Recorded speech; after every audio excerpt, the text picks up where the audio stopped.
as I understand, many of these gatherings have as many as 35 or 40 people, and we don't have that many this evening. And as I was talking to Ellen earlier, it probably has something to do with the topic. Sex is hard enough to talk about when you don't have to pair it with the big C. And all of us in here have been touched by that situation, and it makes a big challenge in life in many other avenues aside from intimacy. So this evening I'm excited to be here to give you a little bit of psychological perspective on a very important issue that comes with relationships, cancer, and intimacy. Does anybody know a lady named Ruth Westheimer?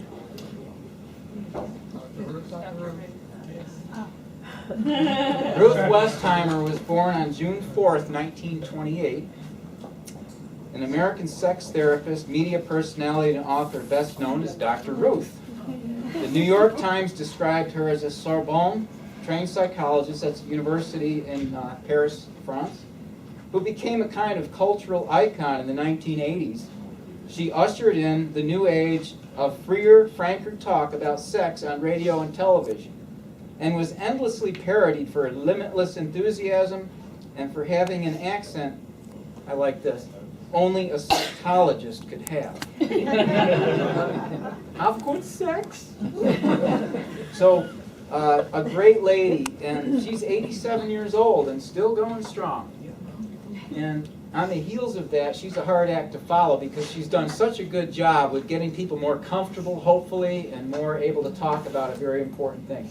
And I'm going to use the word sex and intimacy, but you know, what is sex and what is intimacy? And that's what's really important to understand here too, because a lot of folks think that it has to do with the big kahuna, but that is the end point. There's so much between, on the continuum from low to high, of what sex and intimacy represents. Anybody familiar with Gary Chapman's work? The 5 Love Languages. Our own Winston-Salem native. And he's written a wonderful book. And one of the 5 love languages is intimacy. And if you read the book, it ranges from holding hands all the way to intercourse. So all the other love languages have something to do with it too, because you know, psychologically, what we're dealing with intimacy has a lot to do with the quality of the relationship. Many relationships have challenges in them over the years. And it adds a challenge when there's a caregiver role and a patient role, if you will. So I wasn't exactly sure how to start this or where to go, so I'm going on improvisation. I didn't prepare a PowerPoint. Dr. Marissa Kangan, my colleague, says she just uses a few bullet points and wings it, and so I thought, well, maybe I can try that too. Let's see how this goes. I'd like to make this interactive too, so in part of that I'd like to ask how many cancer survivors are here tonight? Okay. And how many caregivers? Great. Okay. Well, I really appreciate you all coming, and I hope this experience leaves you walking out of here feeling a sense of getting a little bit more information that's helpful. I myself am a cancer survivor from prostate cancer, had the surgery in February. And I know a little bit about what it's like in terms of the whole intimacy experience because it has an impact on men. So, and women, of course, have issues with the diagnosis and the treatment in so many areas. There's pain involved. There's appearance issues involved. There's mood issues when we're stressed out at the end of our rope. And how about the whole chemotherapy deal, right? I mean, how does sex and vomiting go together? It just doesn't make sense, let alone sex and cancer, right? And so I feel like there's a tough row to hoe when it comes to dealing with this topic. And I really appreciate everyone who had the guts to come here tonight to be able to talk about this openly, frankly, and to learn some new things that might be of help. What I discover when I've worked with a lot of patients of mine who have had dealings with cancer from the caregiver perspective or from the patient perspective is a lot of anxiety. And what's anxiety? Well, a lot of us understand what it is. There's a healthy amount of anxiety or worry about things like crossing Wendover during rush hour, or other things like, when your 2-year-old's approaching the hot stove, and it's a healthy degree of anxiety to be concerned about a child or somebody who might be in trouble or our own health. But anxiety gets out of hand when it interferes with our quality of life. And anxiety is only one dimension, because then we have another big dimension that contributes to all of this, is depression. So clinical levels of depression can certainly be debilitating, and is another dimension of what can contribute to us having difficulty with intimacy. Do we have to have sex in life to live a good life? How many people think it's essential that we have sex to live a good quality of life? Men love sex, right? Yeah. And many women can too, right? Depending on how we're raised, what we're exposed to. Hey, we're in the Bible Belt here, right? If you're, really fundamental in some aspects, that can be an anxiety-producing factor. I work with many individuals who are very much guilted around the whole topic for many years. I worked with one person up in New York State years ago who was so afraid to have sex because of the way he was raised by his reverend, very fundamental Baptist father. If he had sex before he was married, he was going to burn in hell and all the rest of it. So religiosity and some of those things can have an impact on willingness to be intimate with a partner. So if we take a look at all these variables, how do we put it together so that we can have a good experience? And I assume all of you here are here for a reason, because you're curious and you're interested, and maybe you're already not having so much difficulty with this, but if you are, maybe a little fine-tuning can make a difference. Does anybody here, has anybody heard of mindfulness practices? Say that again. Mindfulness practices?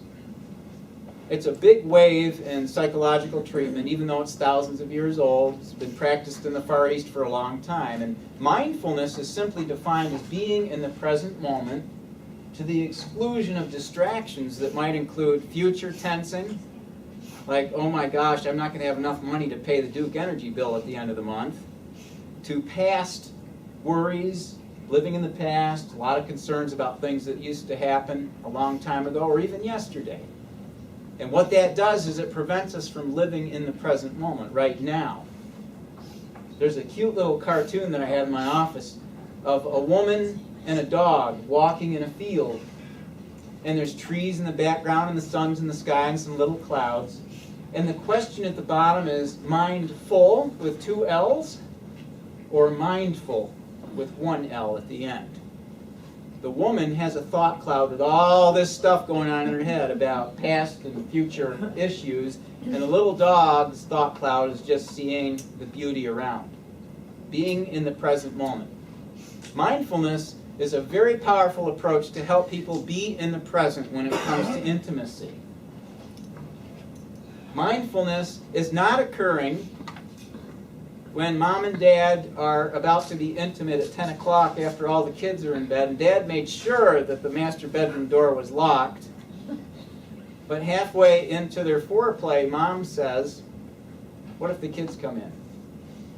What if the kids come in through the door? But it's locked, the husband says. All right, and why does this happen? Well, let me introduce you to John Gray, who you've probably heard of, who wrote the Mars and Venus books, right? Men are from Mars, women are from Venus. So another thing that we have to consider is that men's brains and women's brains are wired differently. Did you know that women have 20 times more white matter in their brains than men? Of course. How many know this? Does it really matter? Yes, it does. It's white matter. And what is that? Well, the brain is divided into 2 hemispheres. It's connected by the corpus callosum, which is a network of nerve bundles that connect the 2 hemispheres. So why is that? Why have women developed this incredible endowment of corpus callosum nerve bundles? Now, men have 7 times more gray matter, and why does that matter? Well, it does, because when men and women try to communicate, we can get all kinds of trouble. Communication is another very important thing we'll talk about this evening. So when we talk about the two hemispheres of the brain, John Gray, tongue-in-cheek, says that women's minds are more like spaghetti and men's are more like waffles. We can compartmentalize, us guys, right? The gray matter might have to do with more logical problem solving, black and white kind of matter-of-fact thinking. And women have a tremendous ability to think multidimensionally and to be aware of emotional content, specific memories of events, and how things might play out. And they like to figure it out themselves, but when the guy tries to figure it out, that's where the wheels come off and Mars and Venus collide, right? And boy, is intimacy charged in this area, right? Because men's minds are waffles, and we're also wired visually, it's easier for us to get aroused. Has anybody learned about that? That men and women are very different in this regard? 5 minutes later, mom is like, what was that? And he's asleep. He's snoring already. That just doesn't, it's not fair. And so we've got a lot of ground to cover. We had the dimension of cancer with all of its implications, and it makes for a challenging experience. So let me talk a little bit more about mindfulness. And I thought this could be a little experiential too, that you all could practice something that might make a really big difference in the quality of appreciating a present moment experience with your loved one. How do we get past all these barriers? Well, mindfulness is very helpful this way. And it doesn't mean that we're just not thinking about anything or emptying our mind. It means that we're being in the present moment. And here's a word I want you to remember for the rest of your lives when it comes to mindfulness, because it's very helpful. And I've been practicing mindfulness for about 20 years, which is also a form of meditation, sitting quietly and maybe focusing on one thing, like breathing. They've done research on people who are asked to sit in a room for 15 minutes doing nothing on a stool. How long do they last before they're whipping out their cell phone? Because they can't tolerate silence. One of the greatest human fears in the Western culture is silence. Mindfulness helps us learn how to tolerate silence and be present and just enjoy maybe just breathing and being for a little while, allowing the brain to relax and not be so caught up in all the past and future tensing that we tend to do, because we're socialized that way. Just have to turn on the news and it activates all this stuff, doesn't it? A lot of negative energy there. So with mindfulness, what I'm going to talk to you today is about an experiential sequence called the Circle of Liberation. Has anybody ever heard of that? The Circle of Liberation practice? No. Okay. Well, it sounds so grand, doesn't it? The Circle of Liberation. It sounds so incredibly amazing. And it's only 4 steps. It's not that complicated. But everybody can relate to this. I think you'll be able to understand how this has implications in our life. What I'm going to say is picture a clock, and at the top, here's my PowerPoint. I'm just going to use your imagination. At the top is the word focus. Now, focus can be on anything at all. It could be on weight loss. It could be on a candle flame that you're looking at. It could be on an aroma. Some people like aromatherapy. But the main thing is that we're honing our mind in and channeling it on one thought. The focus could be having good sex. Thank you, Dr. Ruth. It could be on just experiencing the touch of our partner. So when we focus on one thing, and I'll ask people as patients to practice this Circle of Liberation, okay, I'd like you to just focus on your breathing and nothing else. Tune everything else out and focus on the coolness of the air in your nasal passages as you inhale and the warmth as you exhale. What happens within 3 to 5 seconds in the average adult? Pardon me? Yeah, either that or they get distracted. So here we have focus. You're supposed to focus on breathing, and at 3 o'clock, the word distraction. Invariably, guess what happens? The distraction becomes the new focus. ADHD, anyone? Squirrel? So what happens is, and the average adult, when they're first introduced to this, can focus on one thought for about 3 to 5 seconds. That's not very long, is it? You'd expect that a person can focus longer, and some people are very good at this, and they can do it naturally, but other people have great difficulty. So what happens here's an example. You're supposed to get the laundry done. You've got the basket, you're carrying it to the washer, and on the way you see a pile of dishes in the sink. The focus is lost. The distraction has become the dishes. So now you're doing the dishes. It's become the new focus. While you're doing the dishes, the phone rings. You answer it. Distraction. All right, so we're stuck in this focus-distraction cycle with the distraction becoming the new focus. People with ADD love this because it gives them hope, saying, wow, people understand what I'm going through. And a lot of folks have it, but they don't talk about it, you know. You don't want to be labeled. And so distraction at 3 o'clock, well, how do we get out of this do loop so we can stay on the focus, right? And guess what our focus is today? Intimacy, right? Focusing on something that you can share with your partner. At 6 o'clock, the word awareness. Now this is revolutionary, folks, because a lot of people don't realize how important this is, but this is the way out of that do loop. Awareness means that you're watching your own thoughts. And you're able to recognize that you've been distracted. Anybody ever misplaced their keys? And you go back to the same place you thought you left them and they're still not there. What's the definition of insanity?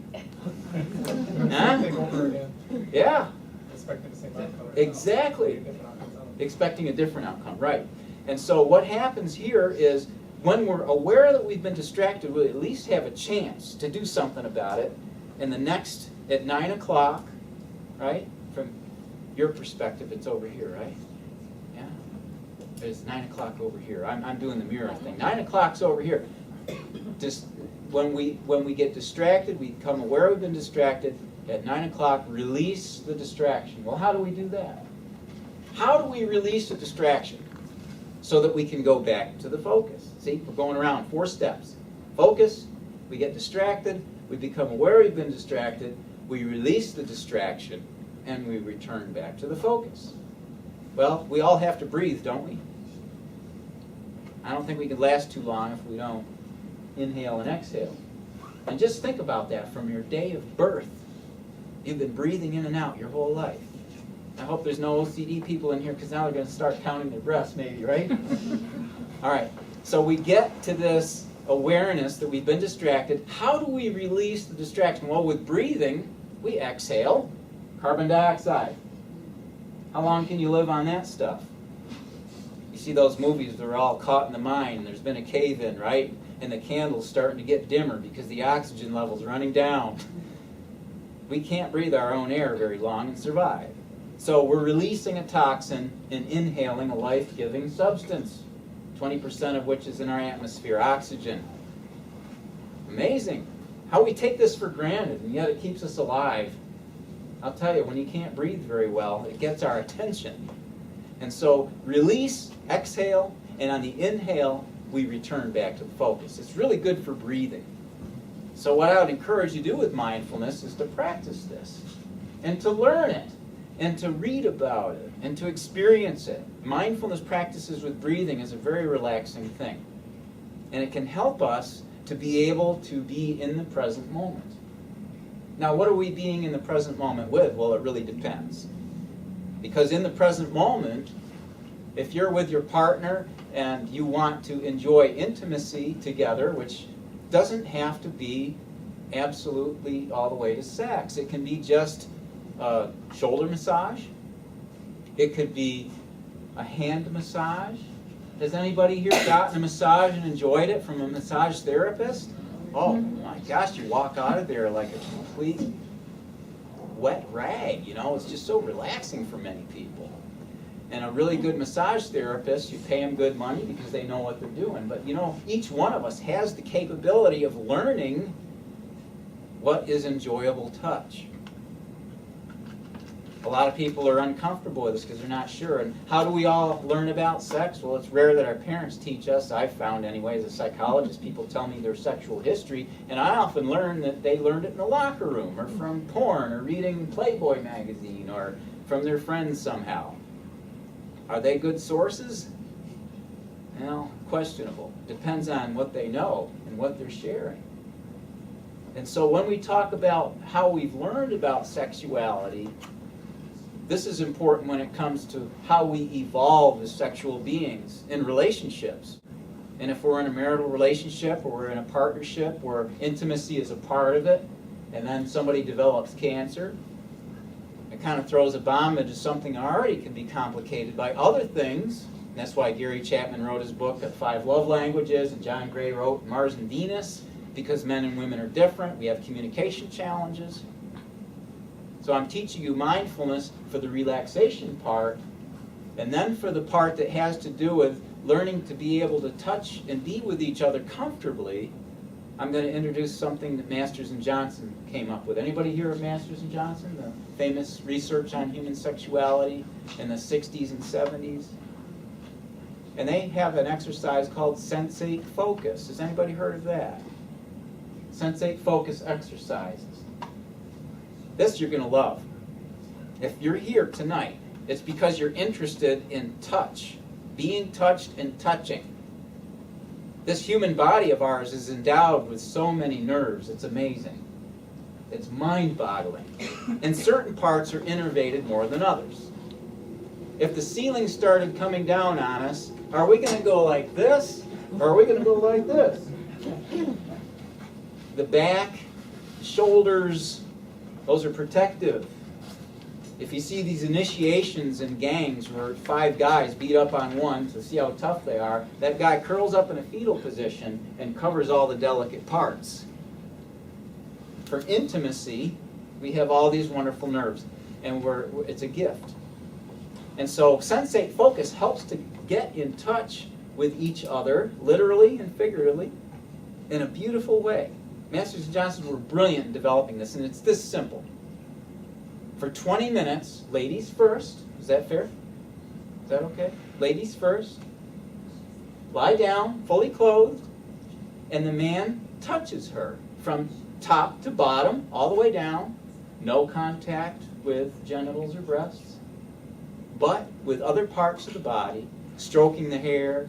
You can use accoutrements like feathers or towels or light things. You can knead, you can squeeze, you can touch lightly. But the man says nothing, only touching what he thinks she might like, and her responsibility is to say what she likes and what she doesn't like. How many people do this? Nobody. We paw around in the back seat of the Chevy when we're 16. That's what we do.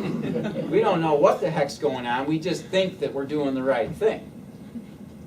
And we haven't even gotten to the sexual part. This is just about touch.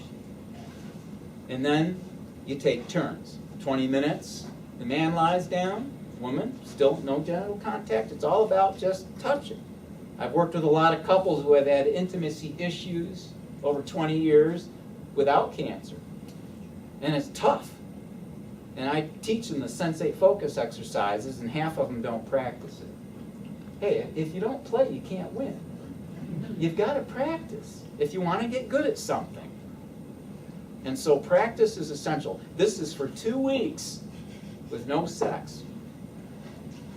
That's the rule, no sex for 2 weeks. Half the couples that do it, though, do it. They can't resist because it's very erotic and it's very arousing when somebody's really paying that much attention to you, and is your partner. Now, if we add in the dimension of cancer, we have to, and these books are great. By the way, I perused these 2 books, and they're loaded with good information. I hope everybody has a copy. It's just excellent. I really appreciate what ACS has done when it comes to their literature and information. And in these books, there's a lot of really good information. It doesn't have sensate focus and mindfulness, though. So that's the psychological component I'm adding in today. I usually devote a whole session to just introducing one of these, so I'm giving short shrift to something that really does need a lot more time. So how about if we practice a little bit of the mindfulness together, and I'm going to teach you how to go about this for relaxation. And I put these 2 together because if there's any nervousness, I encourage the couple to practice the mindfulness for 3 minutes before they engage in the sensate focus exercises, okay? So let's try this. What I'm going to have you do is get yourself comfortable the way you're sitting, and make sure that you're not slouching over and that your breathing apparatus is unrestricted. And put your right hand right over your belly button. And what I'm going to have you do is, when you're ready, if you'd like, you can close your eyes or leave them open. It doesn't really matter. I like to close my eyes to shut out all the visual stimuli in the room, though, because it can be a little bit distracting. And so, if you allow your eyes to close now, and have you take a nice deep breath and hold it for a moment. And hold that breath for a moment, and just feel the lungs filled.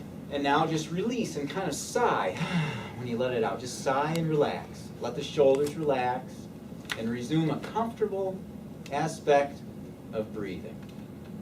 And notice, paying attention as you're breathing, how the air feels cool when you inhale relative to when you exhale. And it's very simple that this happens. We're breathing in room temperature air that's air conditioned, probably 26 degrees below body core temperature, and it's momentarily heated in our lungs. And as we exhale, there's going to be a gradient. You're going to notice warmth as you exhale. And what I'm going to have you do is pay attention to the cool in and the warm out. And if it helps, say to yourself quietly, cool in, warm out. Just very gently, subvocally, like you're silent reading. Cool in, warm out. Now, invariably, folks are going to get distracted. My voice is rambling on, the camera is clicking, noises, the air conditioning system, all kinds of different things can distract us. Memories from the past. Is this going to help? All kinds of distractions. So become aware that you've been distracted.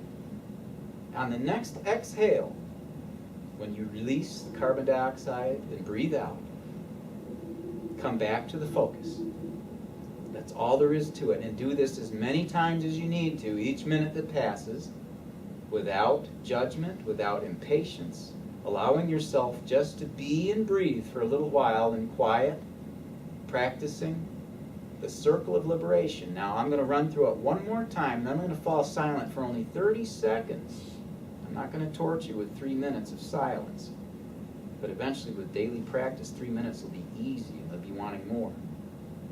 Cool in, warm out. Distraction comes. Become aware you've been distracted. On the next exhale, release the distraction.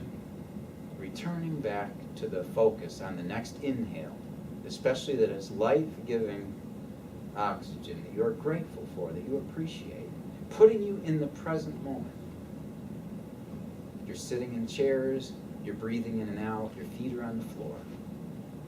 That's all there is to it. Now I'm going to fall silent, only 30 seconds, and then I'm going to have you take a deep cleansing breath and return back to a nice alert state of conversational awareness. And I'm going to check with some of you to see what your experience was like. Because, you know, we have a lot of perspectives on this planet. And each one of you is going to have something different to say. So go ahead, I'll fall silent, cool in, warm out, go ahead.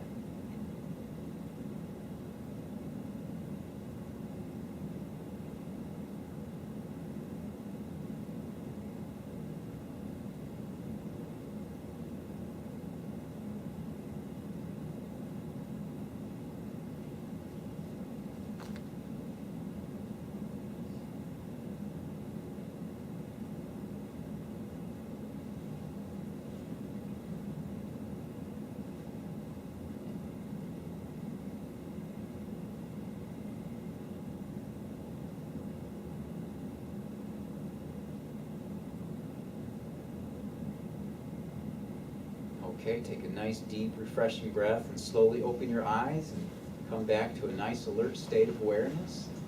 Would anybody like to volunteer their experience? What was it like? Yes? I didn't realize how noisy the heck it is. Isn't that something? You know, Yes. when you were talking and everything, all my attention was focused that way, didn't hear anything. But everything was quiet. I didn't realize it's a noisy heck. Absolutely. We are bombarded all day long by stimulus. The skin, the eyes, the ears, smell. And, you know, there's a lot to process. There's a lot to manage. Busy places, loud rooms. We don't realize what's going on until the end of the day. And how many people like to keep their room silent at night when they go to sleep? Some people have to have white noise, like a fan running, you know. What was that noise, you know? Maybe it's a burglar coming in, and the white noise will wash all that away so you don't have to have that chattering monkey going that keeps you awake all night. So, this is really cool stuff because it helps us to relax. Anybody experience relaxation from this? We rate relaxation on a scale from 0 to 100. 0 meaning very relaxed, very calm, and 100 full-blown panic attack. That's no fun. Anybody ever had panic attacks? They're awful. You never want to have them again. So if anybody was at a, say, a 60 or a 70 and they got down to a 30 or 40, that means they've enjoyed this experience. And if it's for the very first time, that's really excellent. Because a lot of folks, when they try something new, can be a little bit nervous. Even something so benign and neutral seeming as this mindfulness thing, this circle of liberation. Why do they call it that? Well, it liberates us from the burden of worry and anxiety and frustration. It puts us in the present moment. Truisms. You're sitting in chairs, your feet are on the floor, and you're breathing in and out. That's what's happening right now. The air conditioning's running. My voice is rambling on. God knows what he's going to say next, right? All right. And this is important because our minds wander. And rarely while we're consciously awake do we really take the time to enjoy silence. Jon Kabat-Zinn, who wrote some really beautiful books on mindfulness, one of them, Wherever You Go, There You Are. I love the title. And another one, Full Catastrophe Living. And that's more in line with certainly cancer and caregiving because we're dealing with things that are very challenging, very emotionally challenging. Full Catastrophe Living, wonderful book, Jon Kabat-Zinn. He works with groups of folks diagnosed with MS, ALS, cancer, chronic pain, fibromyalgia, you name it, failed back surgery, people coming in with pain levels of 8 out of 10, and they can't function, they're on disability, they've lost so much quality of life. And he does really neat exercises. One of them where he hands out he has a basket of oranges, and he hands an orange to each person in the room. And then he collects the oranges back in the basket, and then he brings the basket around the room and he said, "Find your orange." Wow. Aren't you impressed? What do we do? And mindfulness means that each person might look at their orange. Oh my gosh, there's a little silhouette of the Virgin Mary on this one. Each orange does have unique character. He'll hand out raisins. Well, he doesn't do it by hand, you know, it's sterility folks. But anyway, he'll have people pick a raisin and put it in their mouth. And don't eat it right away. Feel its texture. Enjoy it. Let the salivation produce a natural response to putting something in your mouth. Kind of like the proverbial pebble when you're dehydrated on a woods trail somewhere, walking on the Appalachian Trail. You put the raisin in your mouth, you enjoy it for a little while, and then you slowly eat it and you enjoy it. How many people really eat like this? Are you kidding me? We're watching TV, we're putting on makeup, and we're driving at the same time. Because we can. It's incredible how we bombard ourselves constantly, and we train our minds to be constantly busy and distracted. That's why silence is one of the greatest human fears, behind death and public speaking. Public speaking is a big human fear. So, if we talk about mindfulness combined with something like sensate focus exercises, do you folks see how these could go together very nicely? And boy, I wish I had more time. I could talk about this for 3 days nonstop, as long as I could eat a little bit every 3 hours. There's so much to say about this and to interact with wonderful folks like you, because everyone in this room has a unique experience, a unique conditioning history that's like no other. Each person has a story to tell. And that's what's so wonderful about my work. Mark Twain said, success is when your vocation is a vacation. I'm on vacation every day. I don't work. A prison or playground, right? Our thoughts can put us in prison, or we can be creative and appreciate things and move ourselves in a direction that includes intimacy in our lives. Interestingly, of the 5 greatest regrets of people who are dying, sex is not one of them. You know what it is for men in particular? I wished I didn't work so hard. I wish I didn't work so many hours in the office and missed out on special times with family, and that sort of thing. And a lot of women wish that they might have done more with their lives in terms of something creative or something more in line with doing something of purpose beyond raising the kids or, even at their job, but the idea being they might have been able to do more. But intimacy and sex aren't as important on the deathbed regret situation. But you know what? It is important on the journey when it comes to the stress and the intense unknown when it comes to cancer. And so, by your being here, you're showing interest in this, indicates that you have a really curious mind and a good attitude toward human intimacy. And what I'm hoping that this talk has provided, at least in part, is a couple of ways that you can approach this in addition to what these fine books have in them. There's lots to read on the internet, too. I mean, remember Encyclopedia Britannica? Those big books, And they didn't have what you needed. 8th grade social studies, and you're flipping through the pages and you're trying to look up something on the Taj Mahal. And yeah, there's a little bit in there, but boy, compared to what you can get now, wow, we are so lucky.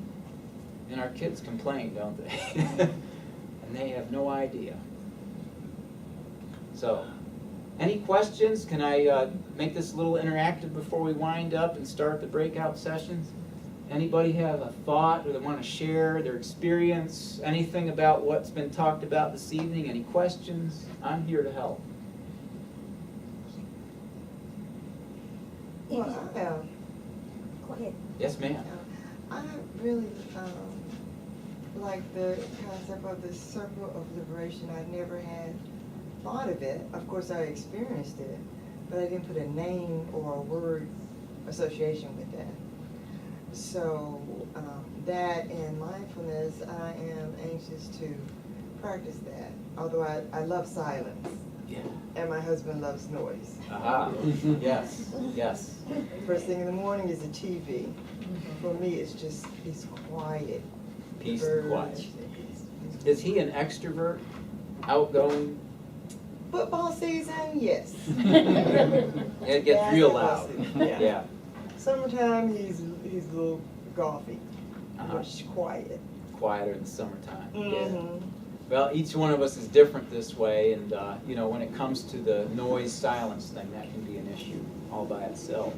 But I'm glad that you enjoyed the Circle of Liberation practice. Really It's a frame of reference that many people have enjoyed for thousands of years. Psychology does not have the corner on the market with this. It was discovered by Herbert Benson, who wrote the Relaxation Response, going to Tibet with biofeedback equipment and hooking it up to the monks meditating and discovering that their heart rates were very low, their breathing was slow, and they were very happy people in spite of extreme poverty and deprivation. I'm sorry, you were about to say. I was going to ask you about the gentleman with the oranges. Yes, John Kabat-Zinn. John Cabot. Kabat-ZINN.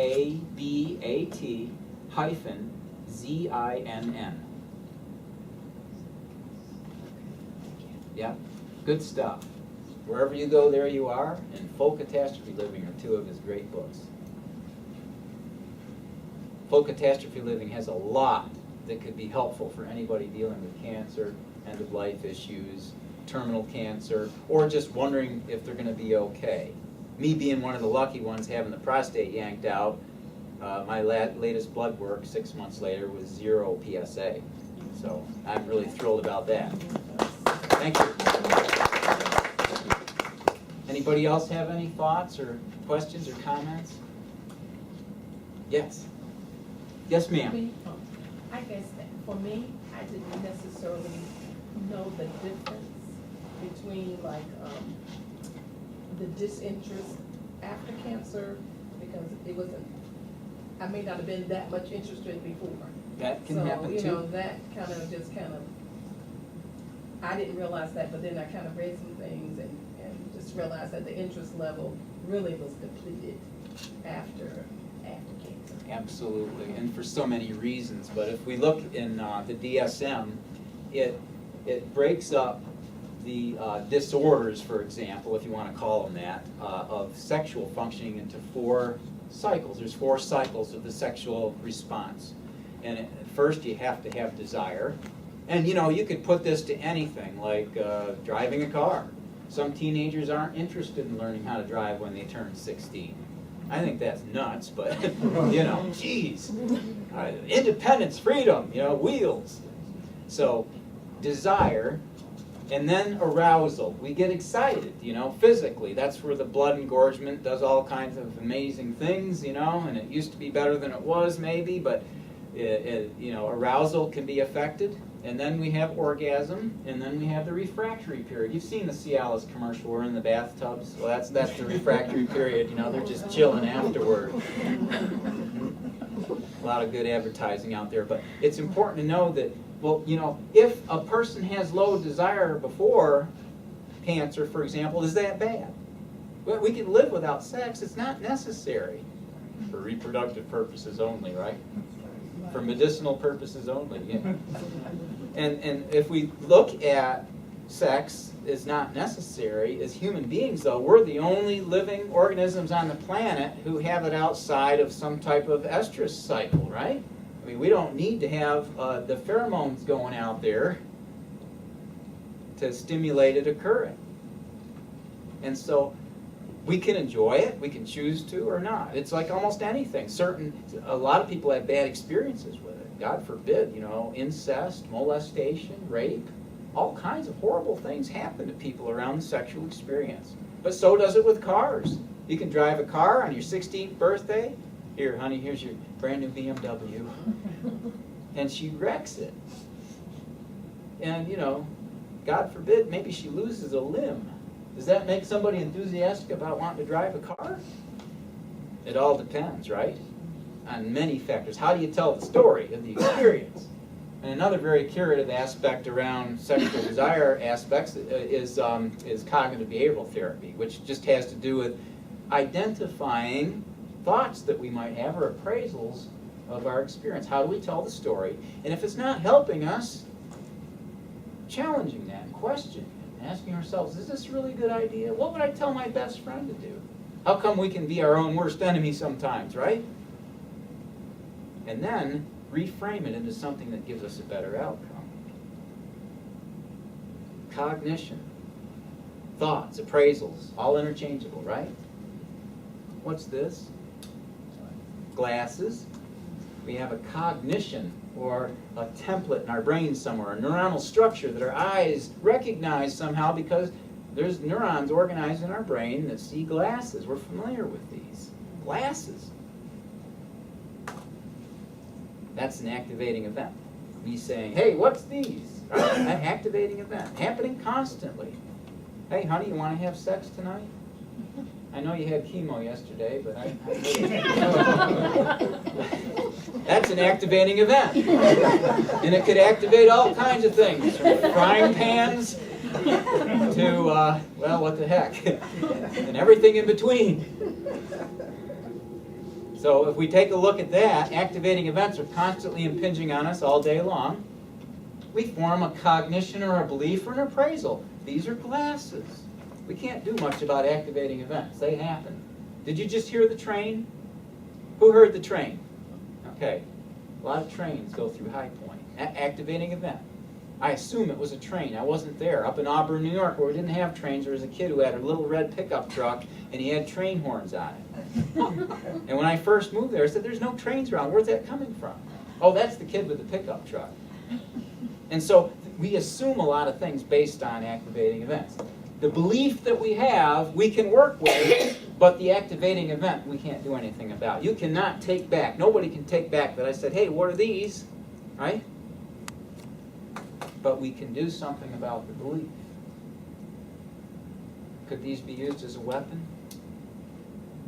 I suppose they could. I don't know how much. I mean, you wouldn't want to be hit in the eye with this, would you? If it was a pencil, that would be more lethal. So the belief is something we can play with. If you have a pencil and I say, hey, what's this? And you say it's a pencil, what's the consequence of it being a pencil? What are pencils used for? You write, you draw, and what's on the other end? An eraser. The original word processor, right? And so a pencil's a better example sometimes because that's what I often do in my office with people. I say, well, what's this? They say, well, it's a pencil. Well, what do you do with a pencil? ABC, activating events. We form a belief about that, and then there's a consequence based on the belief. There's a picture on the wall right there, and it's of a nude. A naked human body. Yeah, made you look. Is it porn or is it art? Right? Pro-life or pro-choice? Republican or Democrat? What religious denomination do you cotton toward? And this has to do with belief, appraisals, cognition. Cognition is interchangeable with all that. Cogs are gears. They transmit energy mechanically from one place to another. Right? Bicycle, sprocket, chain, right? Transmissions in cars, all kinds, the erector set of years ago. And so cognitions transmit information. Cognition is about a network of neurons. We have about 100 billion neurons in the average adult human brain. That's quite a few, isn't it? And each one can communicate with 15,000 other ones. Did anybody know that? That's a lot of permutations and combinations. Think about all the possibilities. And then here we go. We see something, and we put the blinders on because we only have one way of looking at it. We refuse to look at it any other way. That means we exclude all the other possibilities, right? That's the problem, and this is most of my work, is folks come in, they're all upset about something, they're depressed, they're anxious, they're having a really tough time, and it's because of the appraisal network that they have attached to.